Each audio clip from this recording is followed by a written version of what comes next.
Roberto A. Jackson with the Gila River Indian News. And I want to thank everyone who is watching on Facebook and GRBC.tv. We have a very special Q&A session here with Dr. Santiago, Interim Chief Executive Officer at Gila River Healthcare, Dr. Anthony Santiago. And we're going to do a special Q&A session regarding COVID-19 and all the questions that were submitted by community members are related to the COVID-19 pandemic. So we want to thank Dr. Santiago, and let's just take this opportunity to thank all of the healthcare workers, all of our custodial staff, and everyone on the front lines, those responders that have really been, thrust into the spotlight.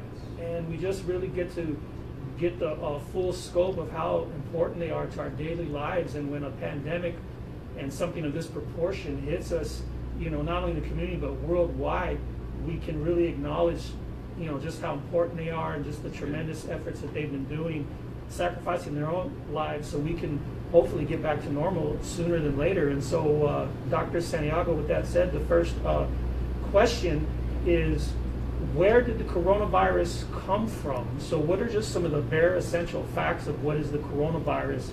And maybe just kind of take along to how did it first infect humans? Sure. Well, first of all, Roberto, thank you. And thank you to everybody here that's watching us. And I also, of course, want to thank all of the healthcare workers, but also all of the various individuals that are involved in fighting this. This is obviously a great community effort as well, and certainly from the executive leadership as well as to all the various departments, but also to you, Roberto, and your team for your constant coverage. It means a great deal. The COVID-19 virus is unique. They call it novel. And the reason they call it novel is that there's actually a large family of viruses called the coronaviruses. In fact, they're the most common cause of the every year cold that we all get. But sometimes they mutate into deadly versions. We had SARS in 2002 and MERS in 2012, and now COVID-19. Uniquely, people probably don't know this.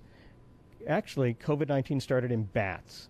Bats have a very unique immune system. They very rapidly fight off viruses, and they have great defenses. So viruses have to constantly mutate to overcome the immune system of a bat.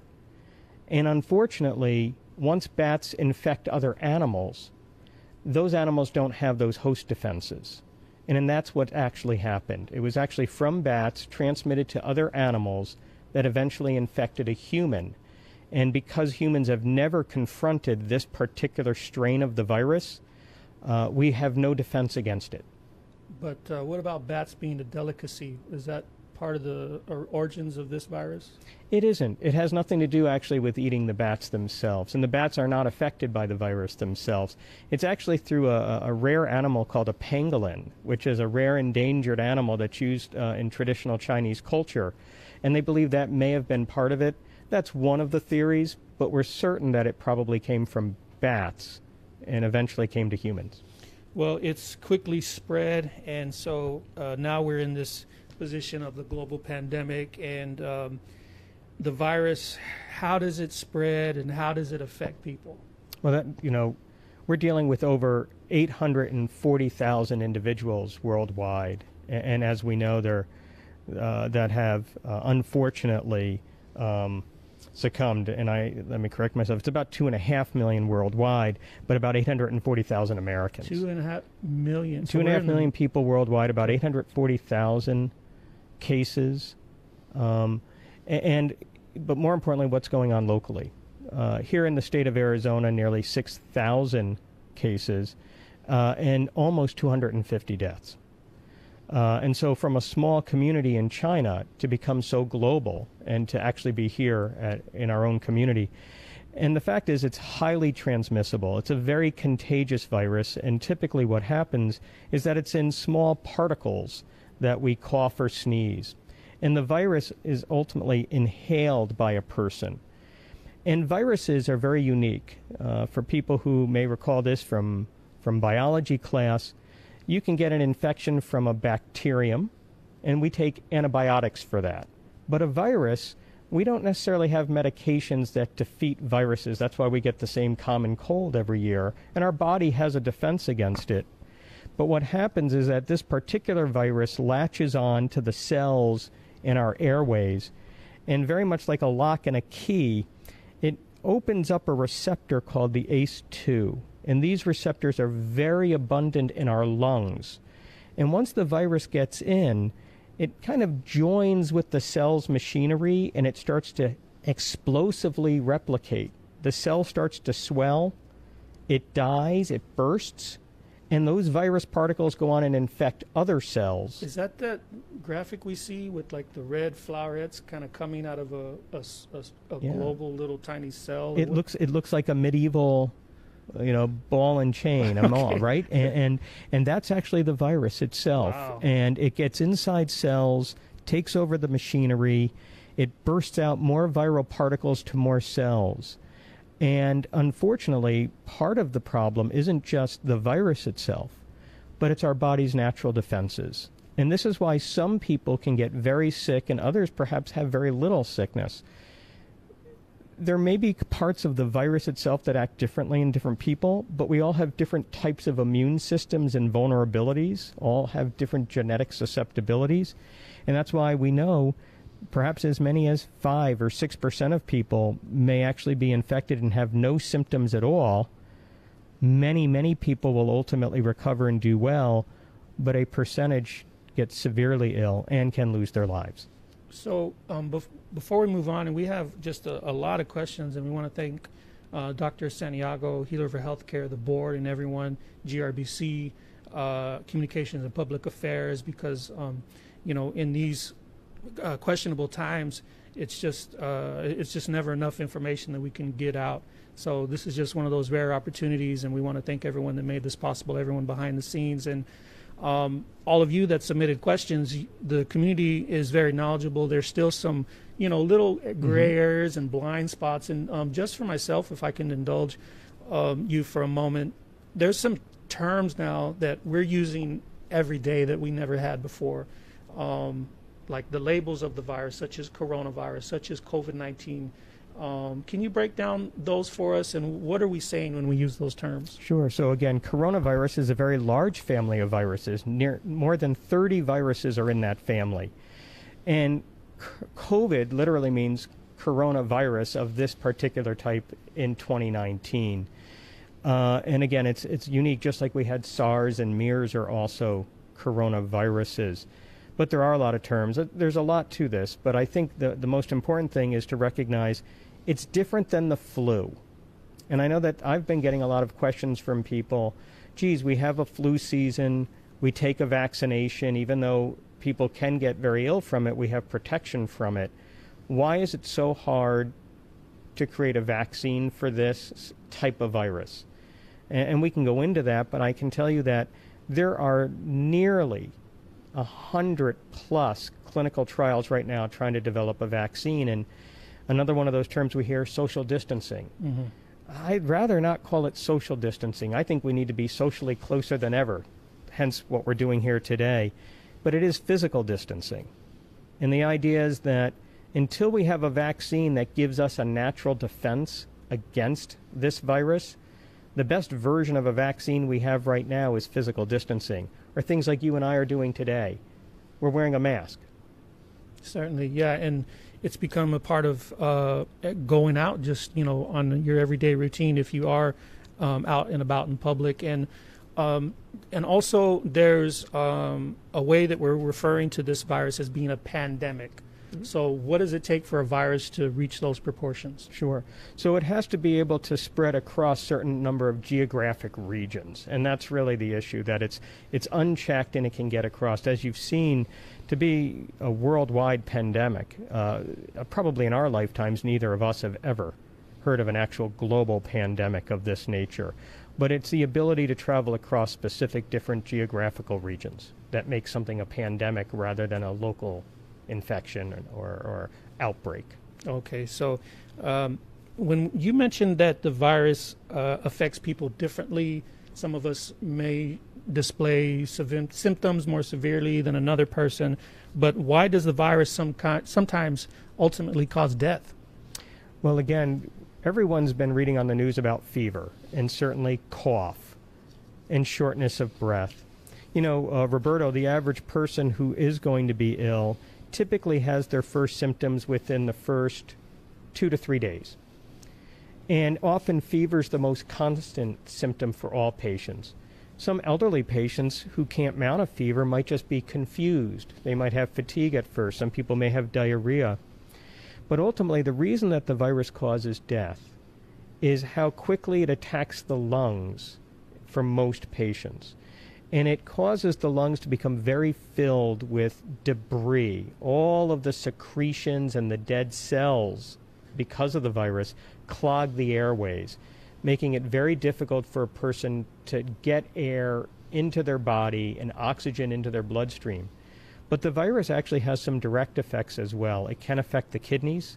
It can also affect the brain, like other viruses can. So it has many effects on the body, but most of the deaths are related to a very severe lung infection. And despite using oxygen through a mechanical ventilator, the body's ability to fight that off, unfortunately, actually can lead to worse illness. So respiratory conditions, I would say you would have to be very vulnerable when this virus may be passed around if you get it. Yeah, there are certainly certain people that have higher risk for a more serious reaction to the virus. People who are diabetics, people who have pulmonary conditions like asthma or emphysema or COPD, we're very worried about them, as well as elders in general. In the state of Arizona, there's roughly 295 deaths. Out of those deaths, almost 75%, 80% are individuals over the age of 65, maybe even higher. So certainly being older as well is a risk factor for having a worse outcome. Okay. So the in a person's medical history, you may get like chicken pox as a child. And once you've gone through that and have had that illness and, gotten better, as it were, it just seems like, becomes an afterthought. There's really no reason to worry about something like chicken pox. So thinking about COVID-19 on the same level, are we protected for life if we get infected? That's a great question. And believe it or not, a lot of people are working on that. And there's really two ways to answer that. First is we don't know. We're not sure. We know that certain coronaviruses, let's say like the common cold, we never really develop immunity against it. There's some thought that with COVID-19, if we check a person's blood shortly after they've been infected, we'll see that their body's created antibodies. And those are proteins in our body that we create to fight off infections. The question is, are those antibodies going to be helpful? There's some thought that maybe it gives some mild or temporary, maybe for a year or two. Others are hopeful that it's lifelong, but most scientists right now do not believe that having been exposed to COVID-19 once would give you a lifetime of immunity. So with all that said, we're all kind of anticipating what would lead up to a vaccine and vaccinations. The research is ongoing. It has been. I know the scientists and the doctors in the field and all the experts, this is foremost on their to-do list. So, just a plain question, when will we get a vaccine? Yeah, it's a great question, and I think the question that we're all hoping for, I would say it's probably going to be at least a year away. Creating a vaccine is a very complex issue, and there's a lot that has to get done in order to do so. You have to identify on the virus where you may be able to create a vaccine that essentially prevents it from being able to enter into the cells if you're exposed to it. And it takes often exposing a number of people to that to determine its effectiveness as well as its safety. And so because of that, I think right now, despite all the scientific efforts, just the way that clinical trials are designed, we're probably not going to see a vaccine commercially available for at least a year, despite all of the hard work getting done. Okay, and so say we fast forward a year, Yeah. We have the vaccine, what's the next step? Well, certainly without question, I think what we're going to find is just like the influenza season. We're going to be certainly here, but everywhere in the world. We're going to want to have access to that vaccination. We're going to want to aggressively make sure everybody has it. People ask me all the time, when are things going to get back to normal? And I hear that from everyone you can imagine. And I think it's going to be not until we truly have a vaccine can we use the term normal, meaning that most of us can feel like there's enough protection against this virus that we can get back on with our normal lives. I think that the projections that we have, the ones that we provide Governor and that we use here at Gila River Healthcare to drive our care decisions, we're really thinking that we're going to have to think about next spring when we have that vaccine. We're probably going to see small mini surges where we don't have a lot of new cases maybe for a little while people are, physically distancing and keeping their distance. I think when we reopen, because we need to at some point, we may see that there's a surge in those cases again. We'll have to be ready to react to that. But I think we're going to have to be dealing with COVID-19 until there's a vaccination to some degree. And what that's going to look like in 3 months, 6 months, 9 months, I think we'll have to wait and see what happens. People wonder if the change in the season might change the way that the virus actually is transmissible. Warmer temperatures, and especially humidity, monsoon season. Because this is spread by droplets that we cough or sneeze, the warmer it is, the more humid it is, it's possible that those particles can cling to droplets that are heavy and drop right away to the ground and not be as available from person to person. But there's no evidence of that. And so I think we can't necessarily depend on that. I think that life will get back to normal when there's a vaccine, but between now and then, I think we're going to find ways to continue to live our everyday lives as best as we can, right? As safely as we can. Right. And so as we hope you out there in the audience are using your masks and making your own protective wear and using gloves if you're in those places that warrant that type of protection. So what is it that we're doing right now wearing the mask, like percentage-wise, ratios?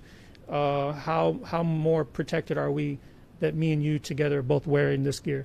Well, that's a great question. So there are many different kinds of masks, right? And there are special kinds of masks that are able to filter out very, very small particles. And for people that are really engaged in dealing with very sick patients that are actively infected, we call that an N95 mask. And it can filter out small particles way down to the size of 1 to 2 or 3 microns. And that means things that are aerosolized, like tuberculosis or measles, which are also, measles is a virus. They're very, very small viruses, and when somebody coughs or sneezes, people don't realize this, but tuberculosis can remain in the air for up to 9 hours. With this virus, we think it can remain in the air perhaps as much as 30 minutes. Okay. So these masks that you and I have on actually have about 95% efficiency against things as small as 3 microns. They're not perfectly tight-fitting. So if I'm in a really critical situation where I'm intubating a patient or there's a lot of aerosolized matter, this would not offer me enough safe protection. But in everyday life, the real value of this is that if you yourself perhaps had COVID-19 and you coughed or sneezed, or we're talking and you're spreading out certain amounts of moisture, this mask will trap it, preventing you from necessarily infecting me. That's a better use of the mask than even me wearing a mask protecting from you. Okay, so it's a barrier. And if more people had used the mask in everyday situations, I'm guessing those chances of getting transmitted with the virus, as you illustrated, they would go down dramatically. Now, there's been people using their own cloth masks, and I think we've seen kind of people getting very creative. Yeah. So that sounds like it's a viable alternative. It's helpful. Again, I wouldn't use it in a critical healthcare situation, but masking helps. And I think that there are a lot of bandana masks and other masks. I know the governor is working very hard on a very large amount of cloth-based masks for the community. I recommend that very highly. Okay. So the masks are okay. I mean, usually in the public, you don't want to walk around with a bandana. You might get looked at as some kind of bandit or whatever. But in this case, you know, it's for the better. And at first, when they had said use a mask, wear gloves, it did sound like, you know, kind of an inconvenience. But I think the more we use it, the more we understand really what's at stake. And so we received a lot of the questions from the community, and there's just some fantastic ways that the community is trying to internalize this information and to have the benefit of yourself, who's just been, at the forefront of researching and then just making all this information available to the community. So this is a very rare opportunity. This isn't WebMD. This isn't that hotline, that maybe your insurance tells you to call or nothing. We have the gentleman right here, Dr. Santiago, available. So we want to thank those people that turned in these questions. And so let's just kind of go through the list of some of these, and we can start to get some answers that I know that you have been studying and researching. So this one has to do with antibodies. It says, will there be antibody testing to determine if someone can go back to work? It's kind of interesting because just walking into some buildings, you get temperature checks, you get things like that. So along the lines of this person's question, what is it about that antibody testing, and how will it determine for us to go back to work? Sure. There are two ways that we test, Roberto. The first thing we do is somebody may come in and actually notice that we put a swab up their nose. We get a nasopharyngeal swab. We actually take that matter and we put it into a lab analyzer, and we look for the genetic material that makes up COVID-19. We're looking to see if you literally have the virus in your body. Again, antibodies, we use a small few drops of blood, and we look to see if your body's been exposed to the virus and created those antibodies. And so a lot of people are asking about that. One of the things I'm most proud of about Gila River's Healthcare's response to this, as well as the entire community, is that you've probably seen yourself, certainly some of our viewers have, how hard it is to get testing. And people right now, even if you go to certain community-based hospitals in Phoenix or Tucson, you may find that despite having symptoms, you may not be tested. Yeah, they're saving those people for the test for people that are patients that may have more severe symptoms. That is, they call it Priority 1 through the CDC. You have to be admitted to the hospital or be a frontline healthcare worker, and those would be the two groups that are prioritized. We have been very fortunate to be able to obtain in a number of sources our ability to perform tests in-house to some degree. We have relationships with a number of companies that are allowing us to soon roll out what we call targeted testing for people that are not symptomatic. And what I mean by that is perhaps dialysis patients, elders, certain employees, other community members. As we slowly roll this out, you may be aware that Gila River has done a significant amount of testing. We've run well over 700 tests on our own, and that's a very high number compared to a number of other healthcare systems. But we are reaching the ability here where we can do hundreds potentially per day here shortly. And so we're going to try to test people in a very systematic way. We have a number of plans to do that. And that's to, again, identify people who have the actual virus. But the antibody testing is very unique. We recently heard from the University of Arizona through the Center for Rural Health, and they want to perform 250,000 antibody tests in 60 days in areas of rural Arizona, and we are one of those sites. So soon, once that test is available, and we'll be talking to the governor and others about this, we would be able to test to see who's been exposed. But the value of a test is only based on what you do with the results. And the fact is, if we do start to identify people who are positive, who have been exposed, who show antibodies, the question is going to be, are they still able to potentially transmit this to others? And the answer is yes. There have been a number of recent antibody studies that show that upwards of at least 5% of people walking around may actually have COVID-19 and have no symptoms themselves. And you can still potentially be infectious. Wow, I've been having a lot of no symptoms lately.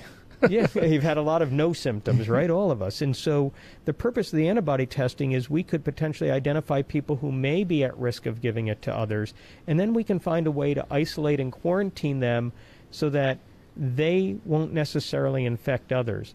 So that antibody question from the audience is very important because it talks about a whole approach or strategy to testing that is at the forefront of how we're addressing this at Gila River, to identify people quickly and early as we can, to help those that need it, but also start to begin identifying those that don't have symptoms so they're not at risk of giving it to others. Fantastic question. We want to thank this user for taking the opportunity to really ask something very specific, and of course who better than Dr. Santiago to talk about that. And before we move on to the next question, just something that I was curious about is the test itself. If you haven't been tested, what is someone going through? I know there's a swab involved. Yep. So say I'm at that point where I'm going to get administered a test. What's going to take place? Yeah, so you're going to see somebody like us in a mask. They're going to probably have a gown on. They're going to have on a face mask because, again, they're at risk from seeing so many people that could potentially have it. There's going to be a small swab, a small plastic stick with a small green sponge on the end. They're going to place that far up your nose, and they're going to collect that sample. Then you're going to see them take it and put it in something sterile to keep it. That'll eventually go to our lab to either be analyzed or shipped out to another commercial lab, in which case the results typically are back within 2 days, within 48 hours or less. But also what we're going to be doing, the same thing we do now, we're going to talk to that person, and if they have physical symptoms, if you come to our emergency room, you come to our primary care department where we screen people, obviously if you're ill, we're going to examine you, we're going to keep you, we may do chest x-rays. But imagine that you're one of those people that have no symptoms, but perhaps you knew somebody else that had COVID-19 and you're worried. You're going to eventually talk to the healthcare workers. They're going to have you quarantine at home. Public health nursing is going to be informed. They're going to check up on you to see how you're doing, either by phone or in person if you're ill, to make sure you have what you need, keep an eye on you. And again, if you ever got worse, we'd want to have you come back to the hospital setting where we could care for you. But that testing is essentially, whether you show up at our door or eventually we're coming out into the community here in the near future, we're going to basically have you sitting there, ask you some questions, take that sample, and then obviously we're going to need your information so we can get in touch with you. And that material that you guys are searching for, it sounds like it's pretty far back into the nasal cavity? Just up the nose. Oh, just up the nose itself. Okay. Yep.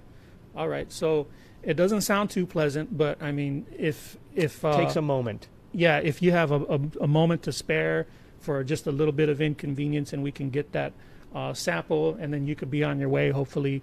And then you mentioned a few terms: quarantine. We've heard isolation. Yep. So when we think of quarantine, different things may come to mind. But in this case, quarantine during this COVID-19 pandemic and isolation. How are we delineating between those two? Yeah. I grew up in a family with nearly 15 people in a 3-bedroom house. Oh, man. Right?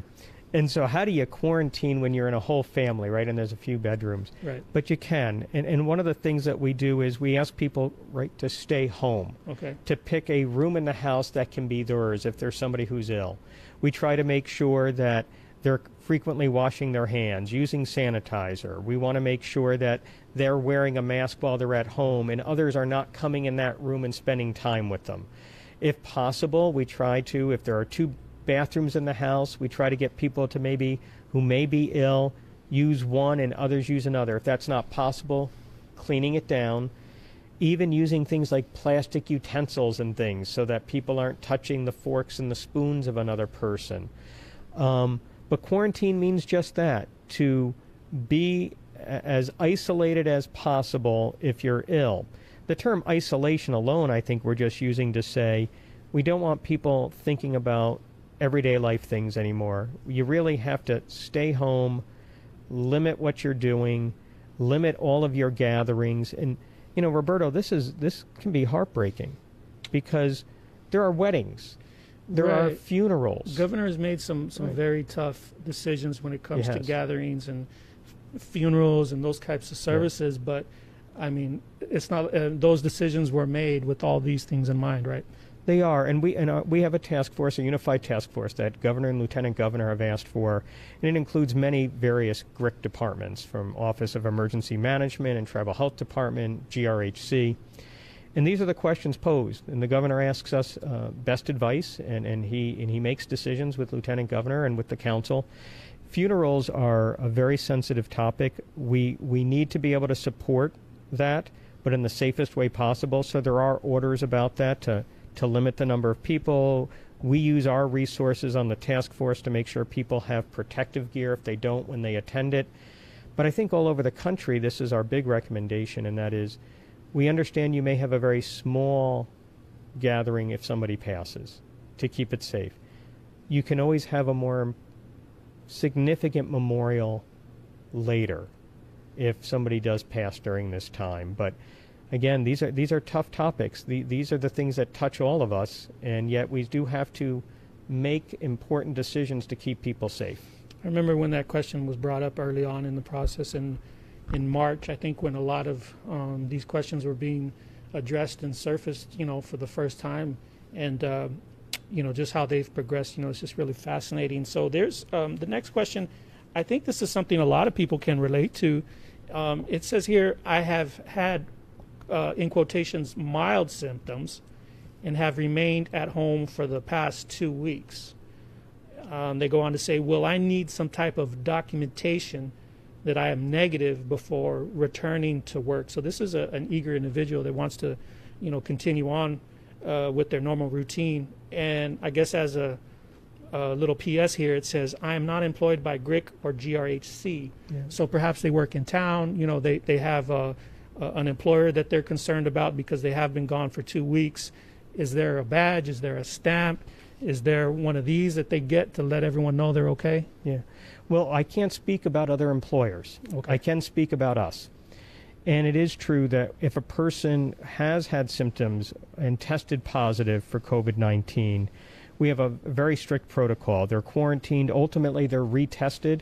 If a person tested positive and ultimately was going to come back into our workforce, they, in fact, would have to be without symptoms for at least 96 hours. They'd have to be seen by a provider, and they would need 2 subsequent follow-up negative COVID-19 tests like we talked about with the swab. That's pretty strict. Mm-hmm. Most of all of the other GRIC departments are following our lead.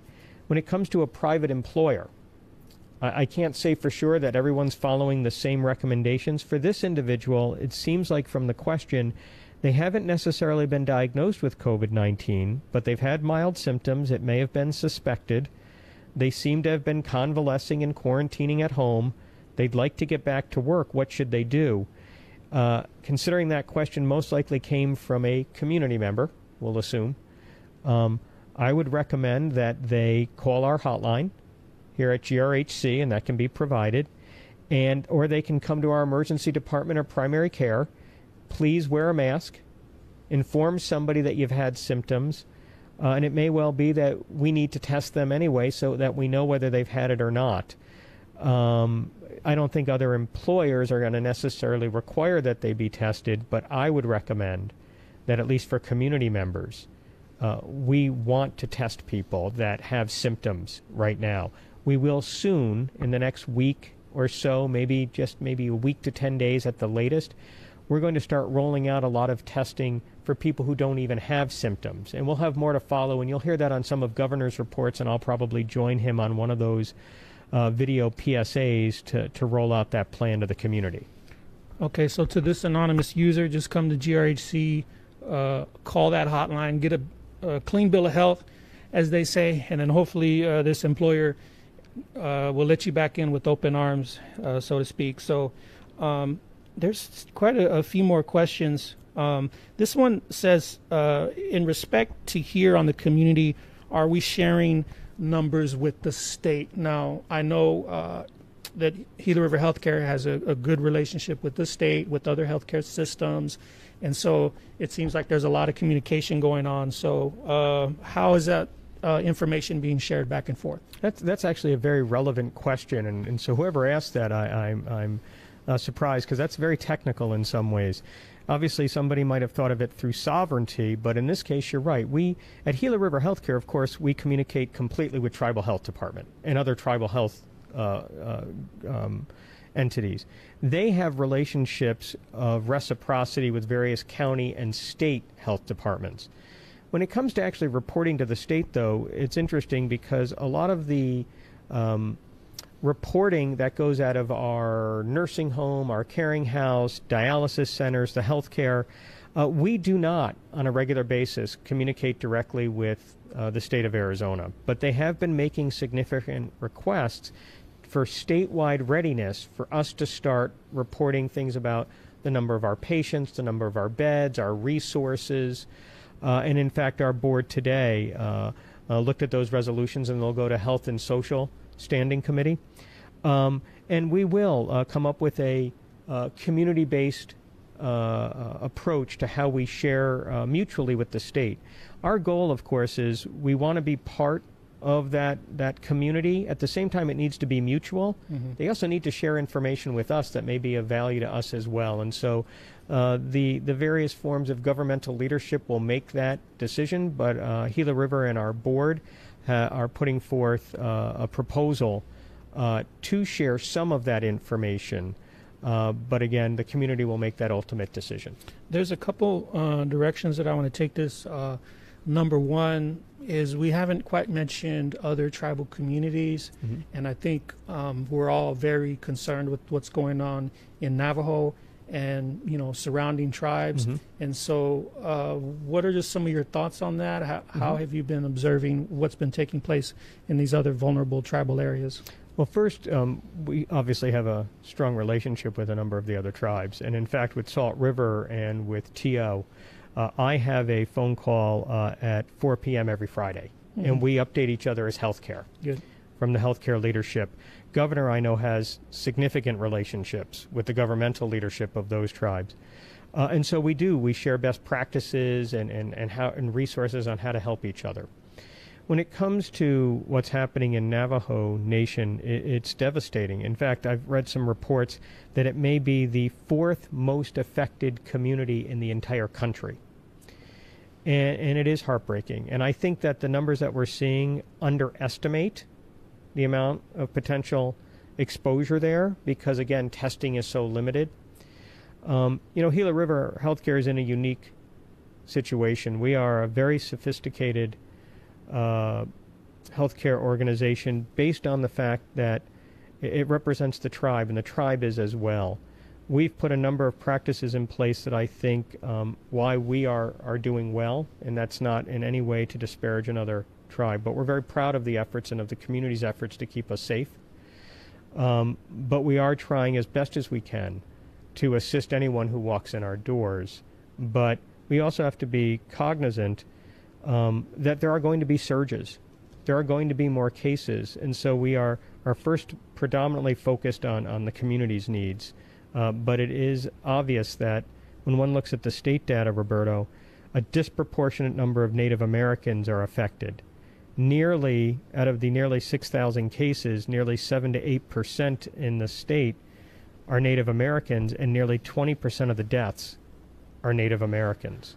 So it is a sad commentary, and it reflects the challenges with healthcare for Native Americans in general, and none of us can help but be moved by that.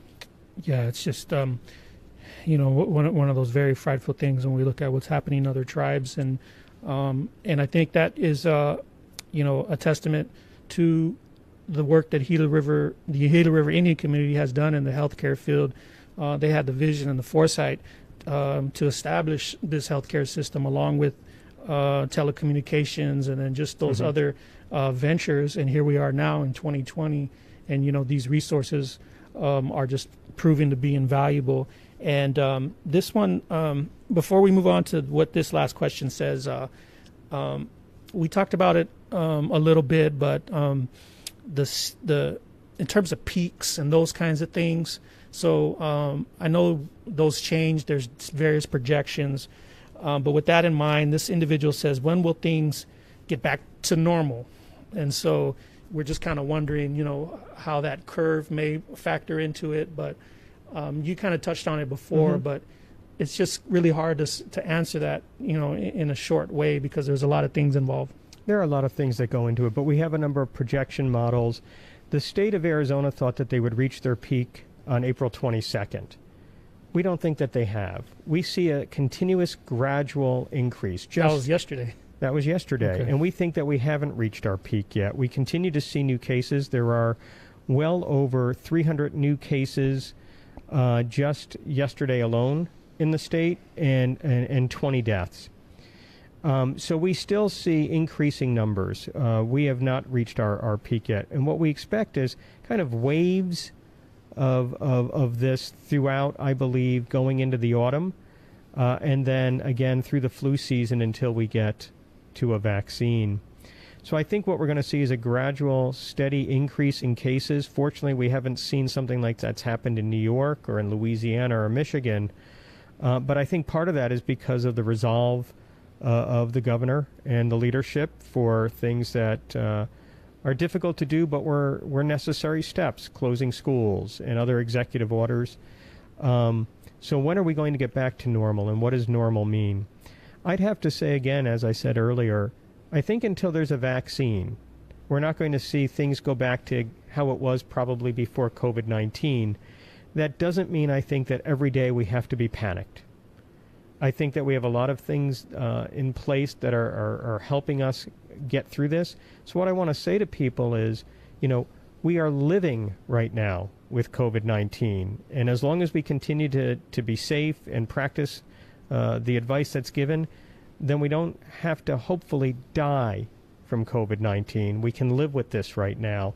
And I think that's most important. And for me, even if it takes many months, if it takes a year, the key is to get everyone through this as safe as possible, get to the vaccine, and then we can kind of go back again. I think that Governor and others will make decisions along the way based on the trends that we see that change so often. When we can open up other businesses, that's certainly not healthcare's decision. We'll always give information that we think is valuable to assist in that decision making.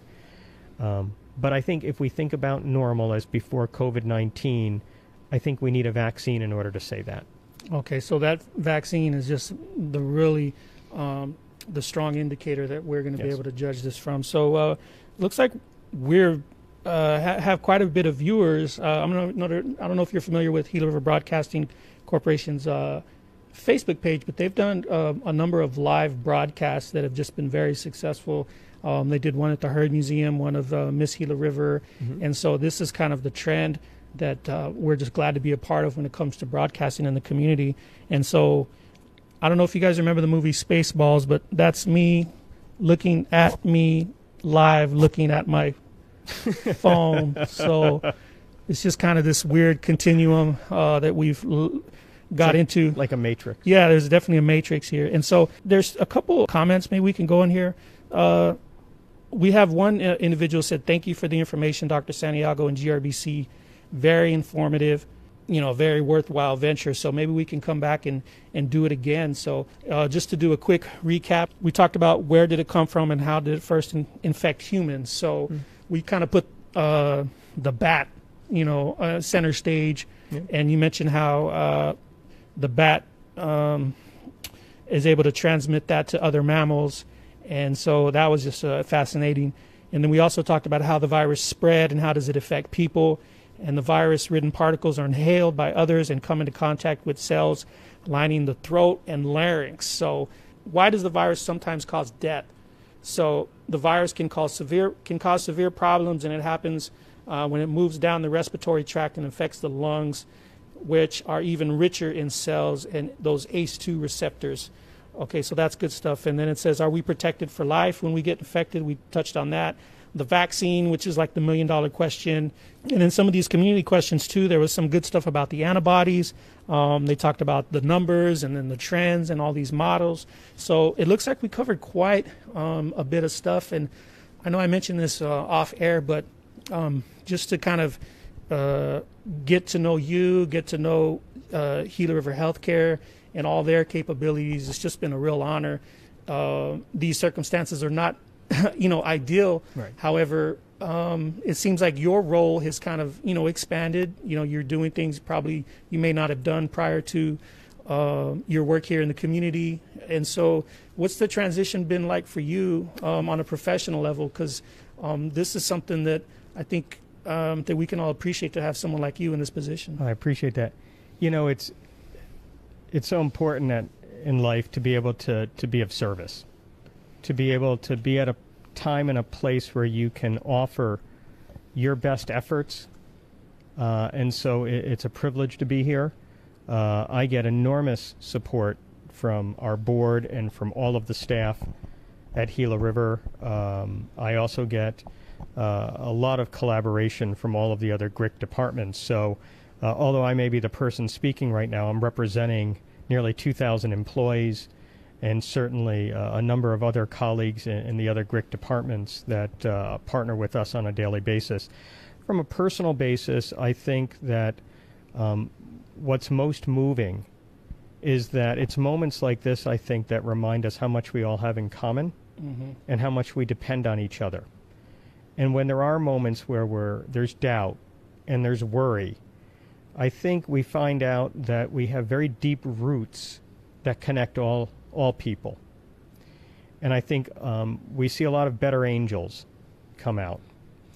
And what I would say is it's healthcare in and of itself is a calling for many of us, but to be at a time and at a place where you can serve a community, there's really no higher sense of purpose.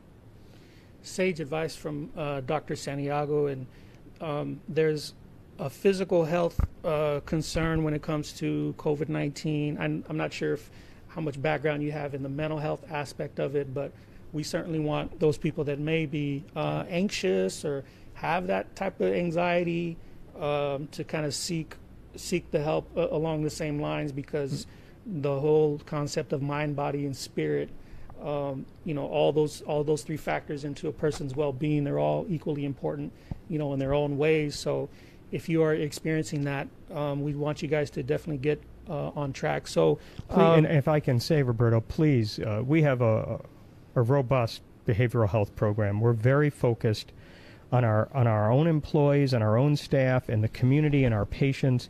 We have a number of resources for people that are suffering anxiety or depression during this. Please seek us out. Right, definitely. And it may seem like I have anxiety because I'm sweating. It's just because these lights are so powerful. But we're going to have to wrap it up here. So we want to thank Gila River Broadcasting, Gila River Healthcare Corporation, the Gila River Indian Community Tribal Health Department, OEM, everyone that's on that task force, everyone that's been assisting, and our first responders, man, it's just too many to thank, really. And we want to thank definitely Gila River Broadcasting Corporation. We hope to hear perhaps from Dr. Santiago later on, as this information, it's rapidly evolving. So I'm Roberto A. Jackson from the Gila River Indian News on behalf of Dr. Anthony Santiago from Gila River Healthcare. Thanks, guys, for tuning in. Stay safe, and we'll see you next time.